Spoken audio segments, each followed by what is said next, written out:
Woman discovered that her husband had been killed by the most powerful mafia in the village. In order to ensure that her last son could go on living, she brought Jack to the mafia's house. When she met the mafia boss, the mother begged desperately, even swearing that she would never avenge her husband's death. This was the only way she could think of to protect her son's life. But Jack did not submit like his mother. He seemed to be born without fear, his eyes fixed firmly on his enemy. However, the ruthless mafia boss felt no sympathy despite the mother's pleas.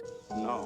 When Tom rejected her directly, the mother pulled out a dagger from behind, attempting to threaten him. With her fragile body, she stood against the powerful mafia, trying to buy time for her son Jack to escape. Jack watched his mother fall before his eyes, yet there was still no trace of fear in him. He remembered her words and ran forward with all his strength. Because of his small and nimble body, he quickly disappeared into the forest. Tom ordered his men to lay down an inescapable net across the village, determined to kill Jack to eliminate future threats. He also threatened the villagers, declaring that anyone who hid Jack would have their families punished. Fortunately, a kind villager sheltered Jack. They hid him in a cart full of firewood and smuggled him out of the village before dawn. Jack survived. His fearless nature would one day make him unstoppable. Yet fate still struck unexpectedly. Upon arriving in America, Jack was diagnosed with smallpox. At that time, America was highly tolerant toward immigrants. Instead of deporting him, they quarantined Jack on Ellis Island for 3 months. Now he had become an orphan wandering in a foreign land. When his father was murdered and his mother killed, he never uttered a sound. But at this moment, he stood before the window, singing a Sicilian song from his homeland to the Statue of Liberty.